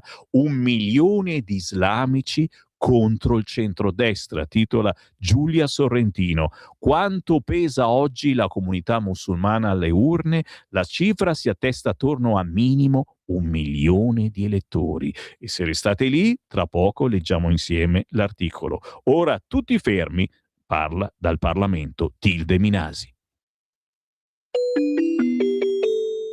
Qui Parlamento. Il provvedimento oggi in votazione non è un semplice intervento settoriale, ma è una vera e propria scelta strategica, perché riporta il mare al centro della visione di sviluppo dell'Italia. Anch'io voglio ringraziare la relatrice Petrucci che con grande apertura ha colloquiato con tutta la Commissione, ha dato la possibilità di poter insieme migliorare questo testo, che già nel titolo racchiude tutto il suo senso, perché parla di risorsa mare e della sua valorizzazione, sottolineando quale sia il modo in cui questo governo guarda al mare e come voglia riportarlo, anzi direi portarlo all'attenzione appunto delle scelte di politica nazionale, perché per troppo tempo il nostro Paese infatti ha trattato il mare come un tema secondario, frammentando competenze e rinunciando a valorizzare pienamente quella che è invece appunto una risorsa straordinaria, perché l'economia del mare nel nostro Paese vale oltre 216 miliardi di euro, pari a più dell'11% del nostro PIL, quindi non si tratta di un comparto marginale, ma di una vera e propria colonna portante del sistema economico nazionale. Parliamo poi di oltre 230.000 imprese e di più di 1 milione di lavoratori impiegati in attività connesse al mare, ma soprattutto di uno dei pochi settori che cresce più della media italiana, con un incremento del valore aggiunto pari a più del doppio di quello complessivo del Paese. Quindi parlare di mare significa parlare di lavoro, imprese, futuro e crescita. Quindi investire nel mare non riguarda solo il mare, ma guarda il turismo, la logistica, l'industria e i servizi, quindi riguarda in definitiva l'intero sistema produttivo italiano. Quindi verrebbe da chiedersi com'è possibile che una risorsa di così tale portata non sia stata mai pienamente valorizzata. E la risposta sta nei limiti che questo provvedimento finalmente affronta. Io voglio anche ringraziare il Ministro per la sua grande visione, quindi affronta le frammentazioni, la burocrazia, la mancanza di coordinamento, il sottoutilizzo delle risorse, le difficoltà a volte anche di reperire il personale qualificato, dunque un enorme potenziale che non è stato mai sfruttato appieno per trasformarlo in sviluppo concreto. Ovviamente per farlo ci vuole, come ho detto prima, visione, ma serve una strategia e serve una governance, ed esattamente questo disegno di legge è quello che inizia a costruire. Quindi innanzitutto rafforziamo il coordinamento delle politiche del mare, dando centralità al comitato interministeriale, superando la dispersione decisionale che negli anni ha indebolito l'efficacia dell'azione pubblica. Poi allineiamo l'Italia agli standard internazionali con strumenti come l'istituzione della zona contigua, con cui potenziamo la nostra capacità di controllo e tutela, quindi sicurezza, contrasto alle violazioni, difesa del patrimonio culturale sommerso. E questa è una questione di sovranità oltre che di responsabilità, e noi crediamo che la sovranità anche sul mare non sia uno slogan, ma una necessità imprescindibile. Sosteniamo poi inoltre settori strategici come la pesca, che soffre da tanto tempo una pesante crisi e non riceve l'attenzione che merita, e quindi la sosteniamo con validi strumenti sia sul piano occupazionale sia su quello previdenziale, perché difendere la pesca significa difendere lavoro, tradizione e presidio del territorio, e questo io lo posso sottolineare soprattutto nel mio territorio, dove di pesca vivono tantissime famiglie. Sosteniamo ancora il sistema portuale e la cantieristica con misure che consentono alle regioni di accompagnare l'innovazione e la competitività del comparto, che ovviamente rappresenta una eccellenza italiana riconosciuta nel mondo. Interveniamo su territori fragili ma fondamentali come le isole minori, per aiutare chi lavora in contesti difficili come gli insegnanti, il personale sanitario, gli operatori, interventi non simbolici ma segnali di attenzione verso territori che sono stati per troppo tempo dimenticati. Passaggio inoltre fondamentale anche per noi della Lega, che difendiamo da sempre il valore delle comunità locali. Ma soprattutto semplifichiamo procedure che hanno sempre paralizzato il settore, dalla nautica da diporto alla cantieristica, dalla digitalizzazione dei registri di bordo alla razionalizzazione dell'iter. Riduciamo ostacoli burocratici che per anni hanno frenato imprese, investimenti e occupazione, e anche questo in linea con quella che è la nostra visione da sempre, cioè meno burocrazia, più efficienza e più lavoro. E questo lo facciamo tenendo insieme due elementi che purtroppo sono stati contrapposti, sviluppo e tutela, perché è chiaro che la valorizzazione del mare passa anche dalla protezione degli ecosistemi, di cui l'Italia è ricchissima, dalla salvaguardia degli habitat, dalla gestione sostenibile delle attività. E le norme sul punto vanno nella direzione di uno sviluppo sostenibile, ma che non consuma il mare, ma lo rispetta e lo valorizza. La difesa dell'ambiente d'altronde non si fa con posizioni e divieti ideologici, ma con regole chiare, equilibrio e responsabilità. Ecco, quindi il disegno che oggi votiamo segna un vero cambio di passo rispetto al passato, e direi finalmente, creando nuove e più strutturali opportunità di crescita, e al tempo stesso incidendo sulla stessa cultura del mare degli italiani, finora forse troppo poco diffusa. Quindi è per queste ragioni come Lega sosteniamo convintamente il provvedimento, perché crediamo in un'Italia che sappia usare fino in fondo le proprie potenzialità, senza complessi e senza ritardi, un'Italia che torni a guardare al mare non come a un limite, ma come una grande opportunità. Quindi a nome del gruppo Lega esprimo il nostro voto favorevole. Qui Parlamento. Stai ascoltando Radio Libertà, la tua voce libera, senza filtri né censure, la tua radio.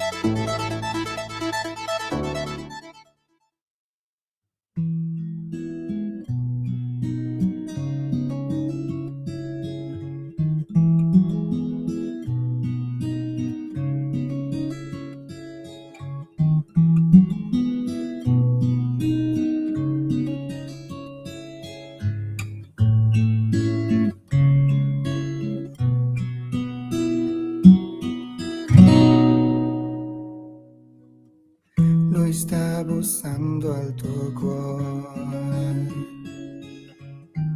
ti sta chiedendo di arrenderti, abbandonandoti al suo amor. Rispondi sì a Lui che è il Signor. Ed ora un pianto di gioia le tue paure via porterà. La sua presenza è forte in te, sei certo che Gesù vive in te. Una nuova vita ti aspetta ormai con Gesù, con Gesù. E da ora in poi sarà al tuo fianco, ti proteggerà nel suo immenso amore. Solo non sarai da ora e per sempre, Lui ha promesso che non ti scorderà.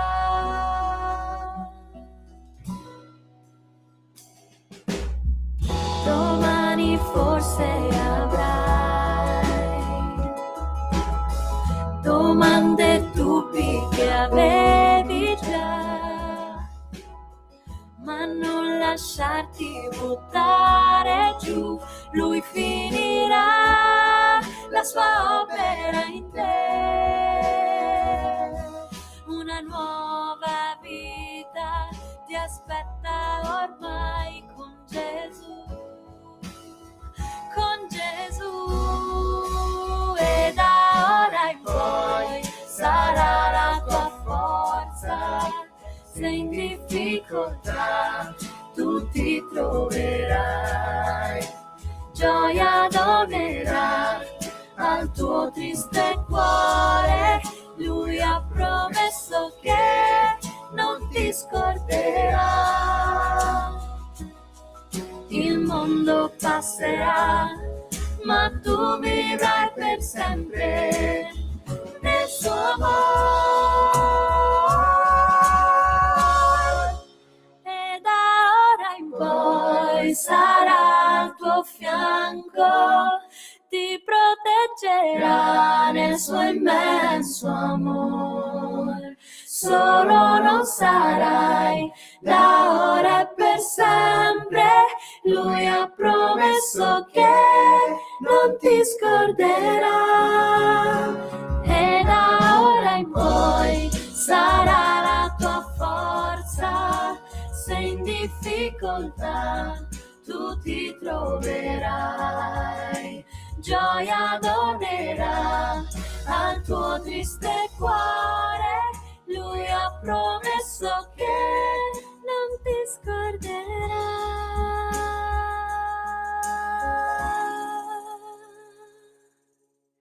Non ti scorderà.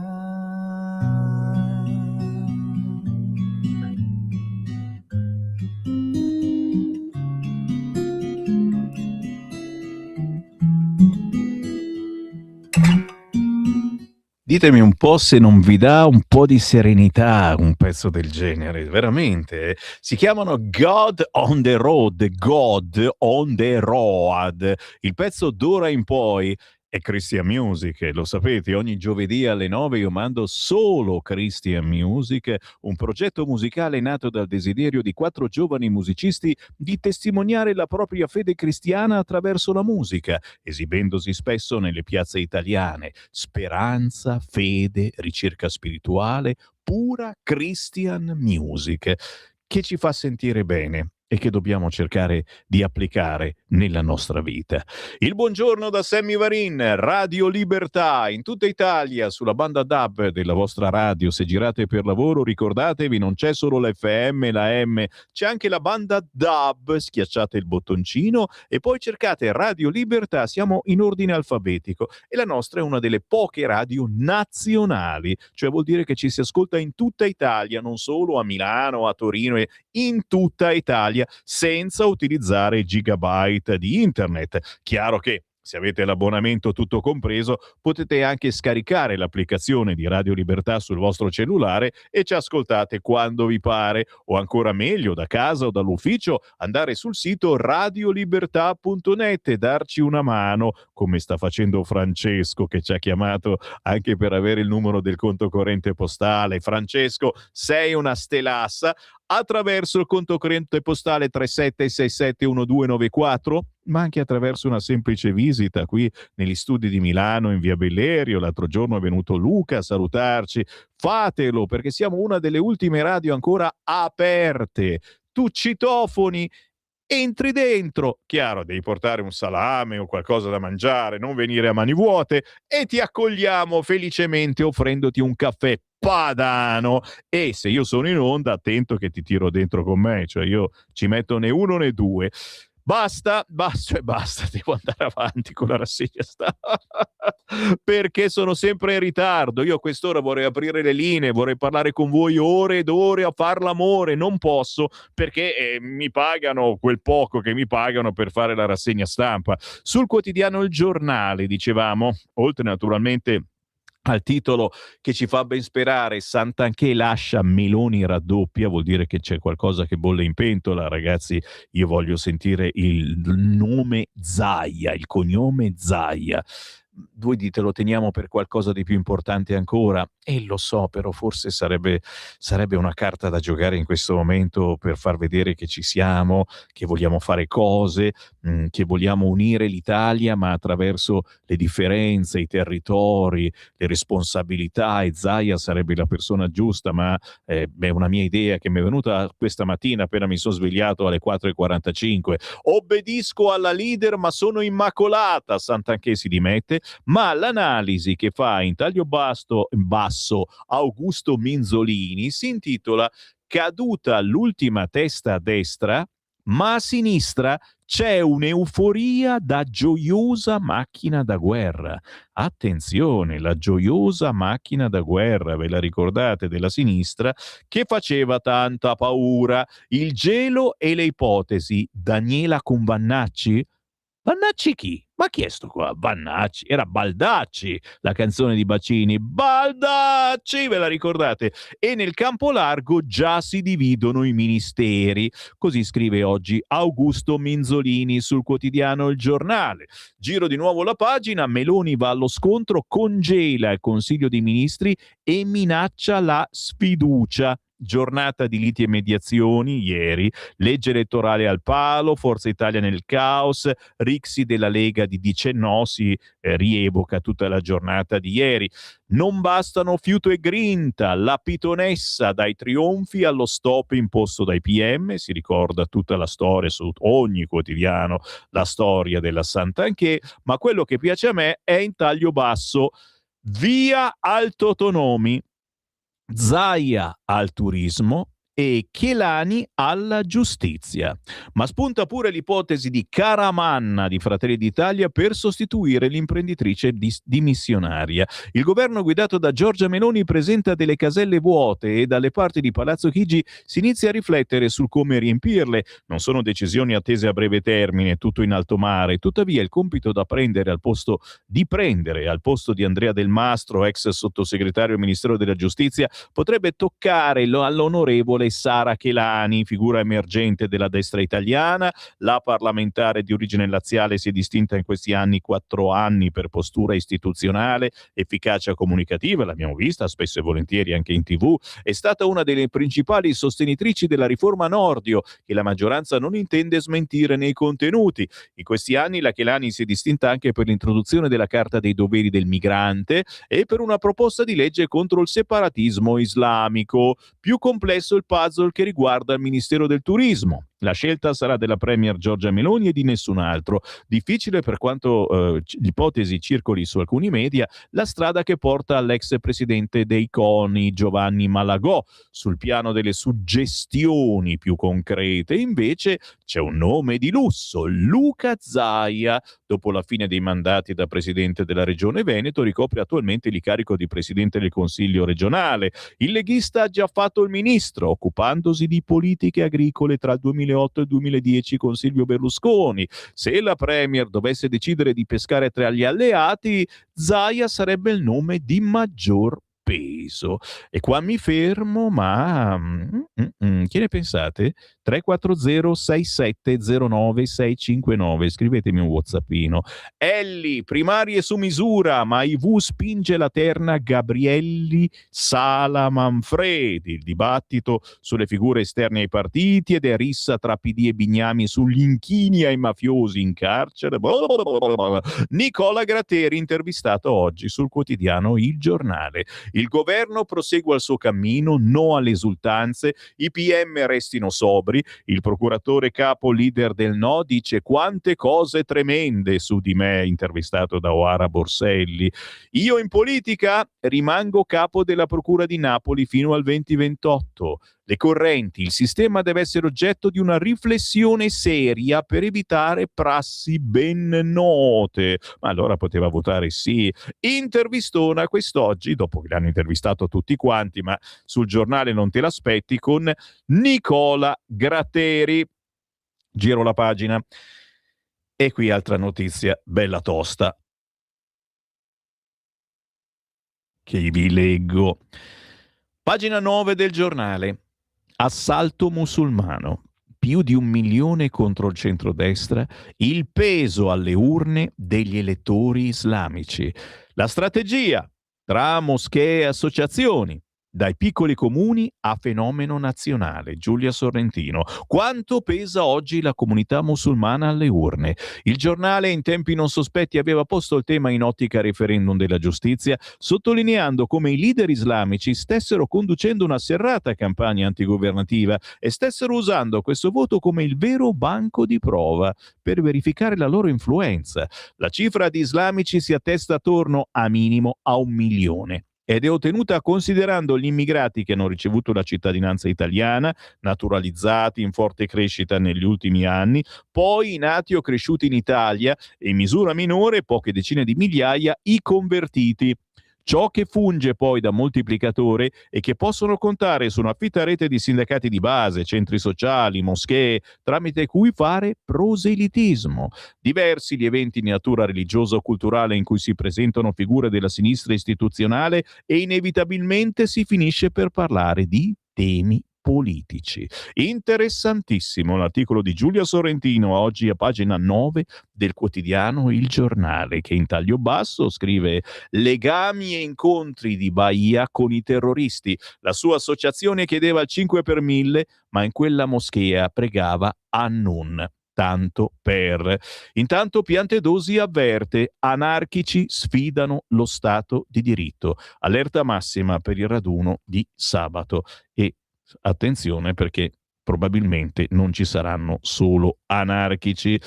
Buone notizie, recupero evasione, di nuovo record. Giorgetti dice incassa 36 miliardi e tasse invariate. Meloni in 3 anni 100 miliardi. Ne parla oggi a pagina 11 del quotidiano Il Giornale. Giro di nuovo la pagina, sono di corsa, ve ne siete accorti? Sì, corro, e anche sul giornale la terribile notizia dell'accoltellamento. Accoltella insegnante a scuola, in comunità lo studente di 13 anni.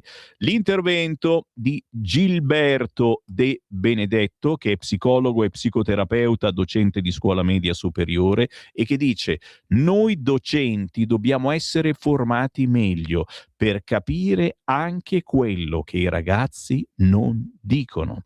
Bisogna avere il coraggio di agire prima che possa essere troppo tardi. E oggi vi consiglio veramente, se avete dei figli o dei nipoti, di acquistare uno di questi quotidiani. Abbiamo visto il Corriere, ma anche il Giornale, perché effettivamente ci sono consigli molto diversi a volte, ma bisogna davvero metterseli in tasca.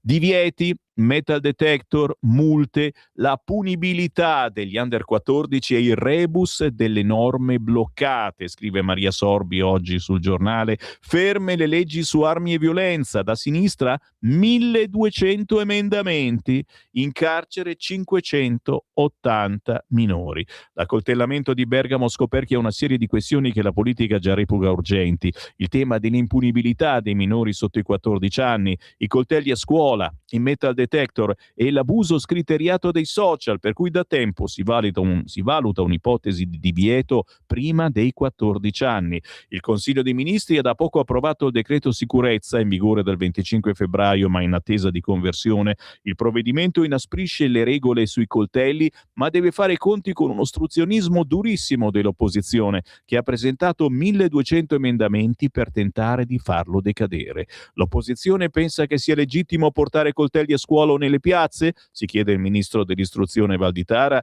richiamando la responsabilità e ribadendo l'urgenza di regole sul divieto di porto e commercio delle lame.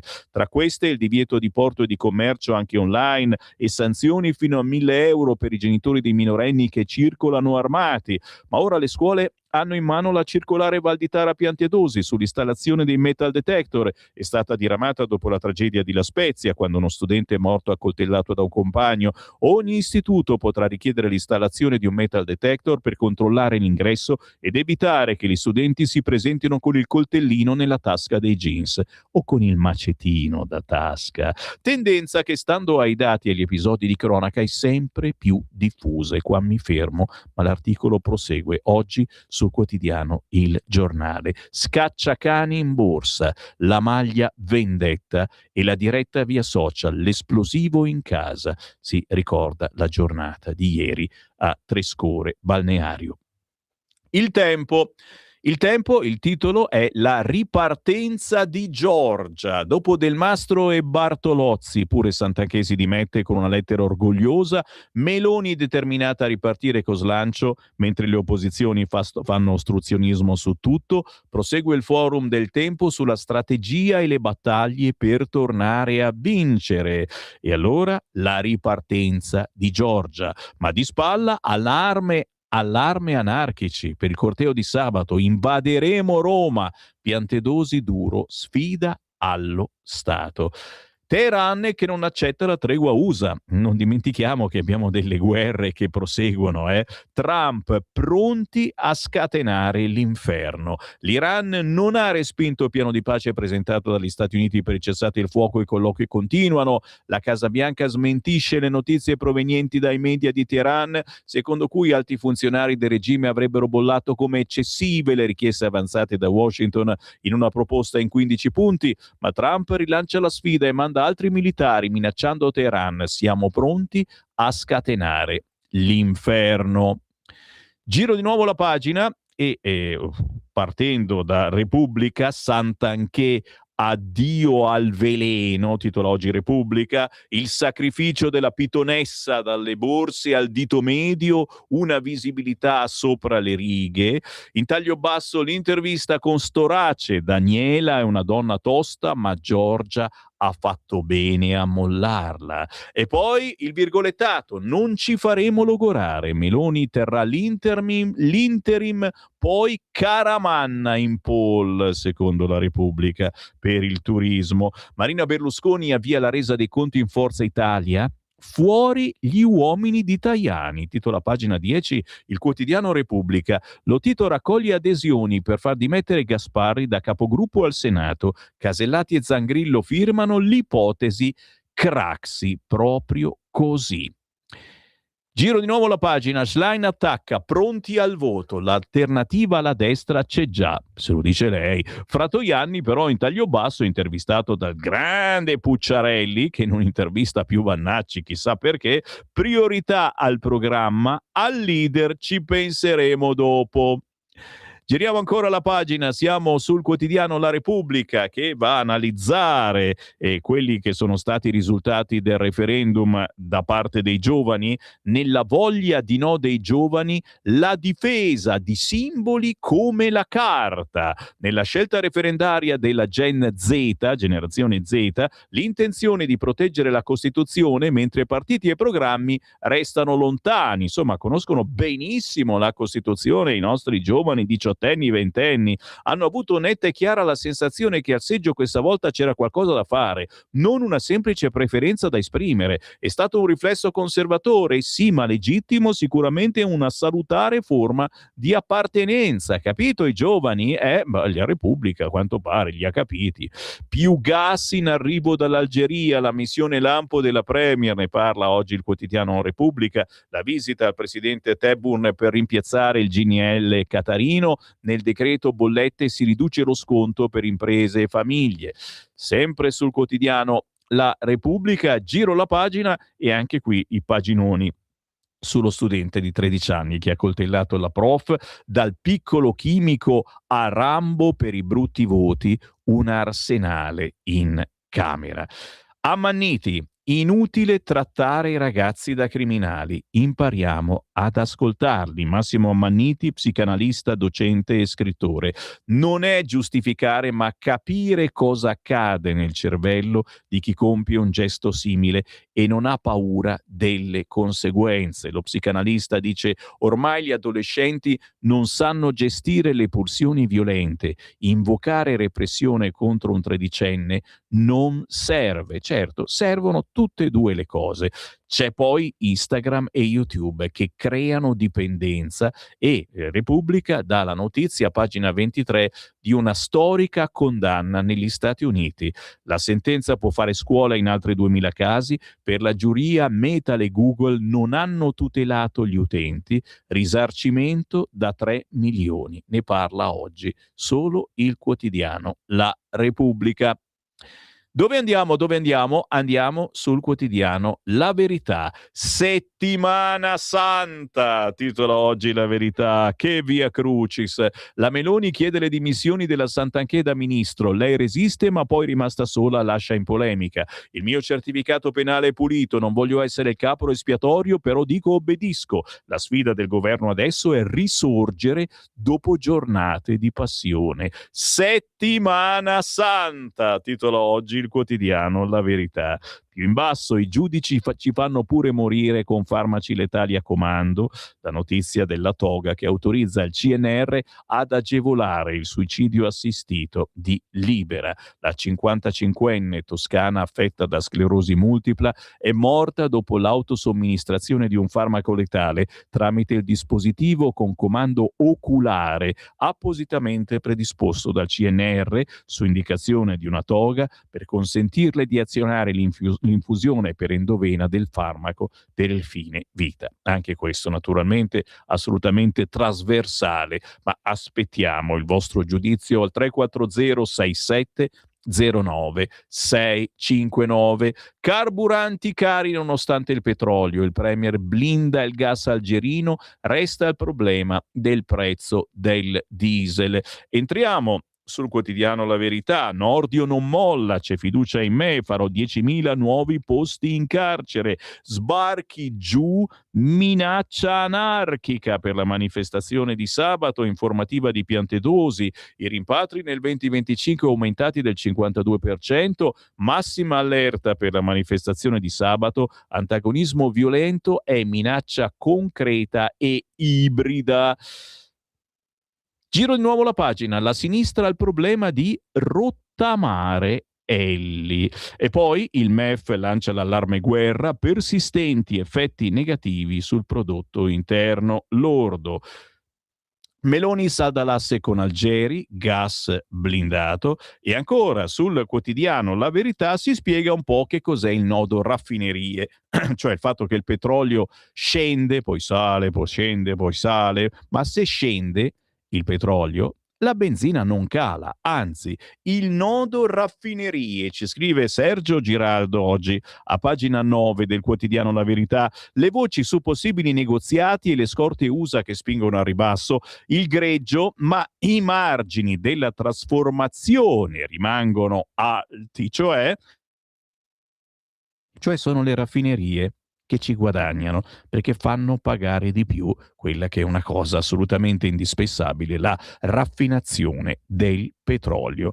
Fanno un po' ciò che vogliono le raffinerie? Punto di domanda.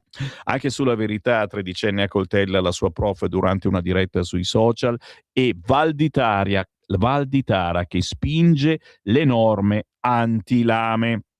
Rambo non avrà sanzioni penali, ma possono attivarsi i servizi sociali. Dio mio, quando pensiamo ai servizi sociali, lo so, pensate alla famiglia del Bosco, ma noi pensiamo ancor prima a quello che è successo a centinaia di donne a cui è stato sottratto il figlio senza una motivazione plausibile. Per il codice, l'imputabilità dei minori scatta dai 14 anni. Prima sono incapaci di intendere e di volere, e invece è possibile un procedimento amministrativo che disponga misure rieducative. Fari sulla famiglia, ne parla oggi il quotidiano La Verità, che poi parla di Leone XIV che riapre alla tradizione, generosa inclusione per il rito antico. In un messaggio ai vescovi francesi, il Papa riprende il discorso avviato da Benedetto XVI: la liturgia non può creare ferite.